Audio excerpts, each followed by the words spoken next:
you in prison. You're in prison. You're in prison. You're in chains. You're in chains, and some of you realize it, and some other people you don't. You in prison and you don't realize it. You in a mental. You're in a mental prison. You're in a prison. You're in a prison, and now this prison, you're imprisoned by words. You are imprisoned by someone else's words. You're imprisoned by someone else's opinion. You're this way because of something happened. Now, talk about this word, doctrine. Doctrine in itself is basically a teaching. Doctrine is to teach someone an opinion, a belief. Now, the definition of indoctrination is the process. I'm sorry, I got it here.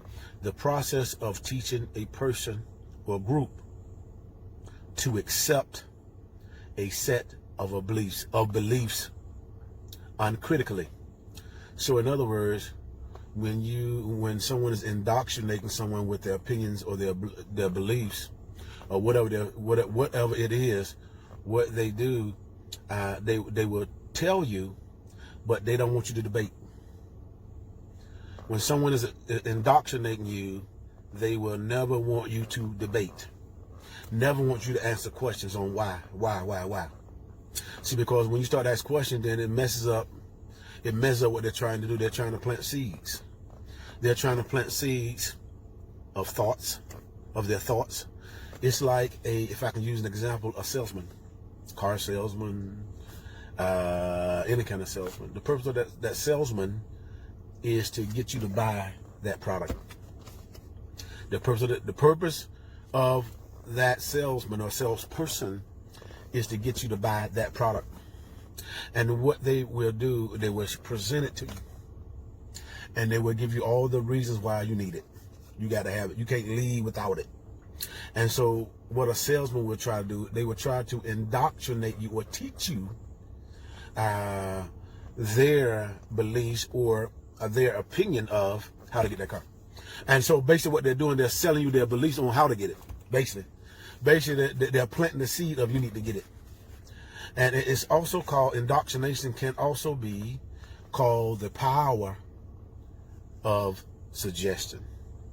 When you suggest an idea, when you suggest something, it's like a seed. When you suggest something that's not there, when you suggest something that you're not thinking about, and the purpose of that suggestion is to get you to think about it.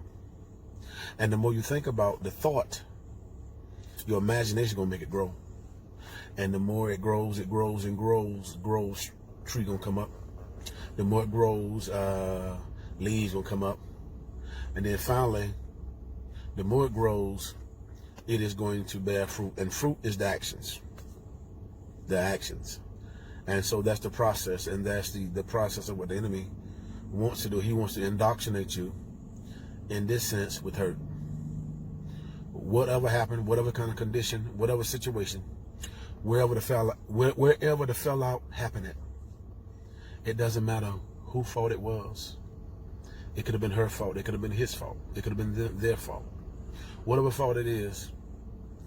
But don't become indoctrinated in the thought of that hurt. Don't become indoctrinated. See, because the thing about it, when we get hurt, if there's no closure, it's an open wound. And in it being an open wound, it's always bleeding. It's always talking. It's always talking. And see, think about with blood, if that blood, where that wound is at, if that wound is not covered, then that blood will come out.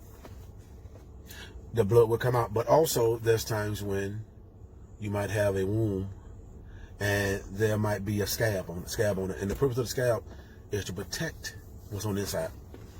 But some of you that listen to me, the enemy, what he's trying to do, he's trying to get you to pick at the scab. And how to pick at the pick at the scab is by keep talking about it. Keep thinking about it. Keep going back in your past, in your mind, where I shoulda, woulda, coulda. his fault, her fault. And so right there, you're being indoctrinated. You're being indoctrinated with pain. You're being indoctrinated with your past. And the purpose of it is to get you stuck. To keep you sick. Keep you sick. To keep you sick. To keep it going. That's the only way. See, because once you stop talking about it and allow the healing to apply and not pick, then that's when your healing will come. But until you stop picking, that pain is going to be there. Until you stop picking how you feel, how you think, how you believe, all that's going to be there because you've been indoctrinated. In other words, you've been brainwashed. You've been brainwashed with pain. You've been brainwashed to the point where you didn't ask God to heal you. Or if you asked him, you didn't let him heal you. And because you didn't ask him or let him heal you, now that wound has grown. And not only that wound has grown, that wound is painful. Painful. And it's painful to touch. Painful to touch. And you know what? Some wounds, if you're not careful, if you don't clean it up, put peroxide on it, cover it up, you could have a scab, but it can be infected.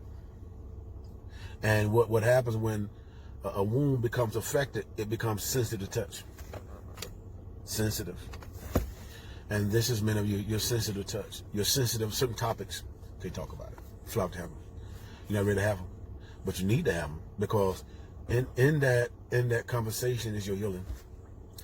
You run from it, but in that conversation is your healing. It is. And so those are my words. I got to go. It's almost time for my daughter to come out. But don't let the hurt indoctrinate you. Keep you stuck. Run all your friends away. Because even when it comes to the doctrine, the scripture says in Galatians, that's New Testament, 1:8, scripture says that if anyone come preaching any other gospel, which is a doctrine, reject it. Reject it. Reject it. Because there's going to be many doctrines. Doctrines of beliefs. Doctrines of opinions. And the purpose of someone who's trying to indoctrinate you is for you to listen to them. Don't buck. And don't fight. Don't have an opinion. Just accept everything that they're saying. Everything. Just accept it. Don't do no research. Don't do nothing. And that's indoctrination. Don't let this be you. Don't just suffer inside. Don't just let stuff tell you and talk to you when you know it's not right and it's causing pain and it's causing affliction. Why? Why afflict yourself? Why afflict yourself with pain? You want to know so bad that you keep afflicting yourself because you're curious. You know, saying curiosity kills the cat. Kill the cat. No, but let it go. Let go. Let go. Let go. Let go. Let go. Let go. Let go. Let go. Let go. Let go. Let go. Is that all right? God bless you.